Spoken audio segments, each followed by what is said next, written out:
knew that any of us existed. So we didn't know that each other existed, but we found one another. And snippets of stories have come out that there may have been some kind of terror that encouraged them all to leave South Carolina and scatter and never divulge the acknowledgement of each other or each other's whereabouts. But now we see it repeating itself again. In fact, several tens of thousands of Africans have died in the Mediterranean in the recent years in their attempt to cross to Europe.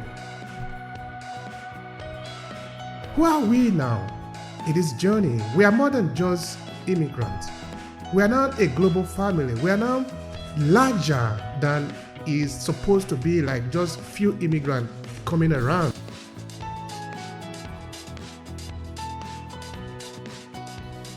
I remember, in the beginning of this project, which is the journey, I basically started to recount the story of African descent in northern Italy, because that is where I live. Having come here, I sort of try to ask myself, but these other people that are like me, but far away from Africa, of course, many of them were not Nigerians. I will try to tell their story. What is your story? Why are you here? I am pretty new here at the time, but I was sort of curious. I wanted to know what is their story. That is how we actually started. And I wrote 2 books from that project, and I produced a couple of documentaries which were screened here. And I even won an award with one of them. So I remember at one point in the book, The Journey, that is also the title of the book, Africans in Verona, I was saying that we are all in a journey, actually, that now we left Africa, we come to Europe. And then, of course, I make a kind of reference to the immigration before. Actually, that is not immigration. The stealing of African people, and that were stolen from Africa, that take it to the different parts of the world, where we say, no, this will never happen again.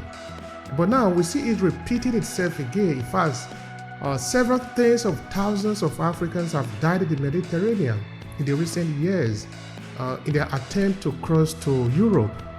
And it's going on continuously. It doesn't stop. Every now and then we hear a boat sinking in the Mediterranean. This is something that we could stop, but we haven't stopped it. For some reason, it's still happening. So the question is, who are we now in this journey? We are more than just immigrants. We are now a global family. We are now larger than is supposed to be, like just few immigrants coming around, Because when you look at the larger African diaspora community, I often say here, we are hundreds of millions of people scattered all over the world, particularly in Western countries. So we need to look for a way to connect. We need to look for a way to leverage who we are, our story, our experiences. You see how beautiful your story is, talking about how the people were dispersed, but now you find yourself after hundreds of years. We don't need to take this lightly. This is important. This is important for you, for the community you are part of in the United States, but also for the larger African diaspora people. Hundreds of millions of people. This is important for us. We don't want to think that this is just casual. No.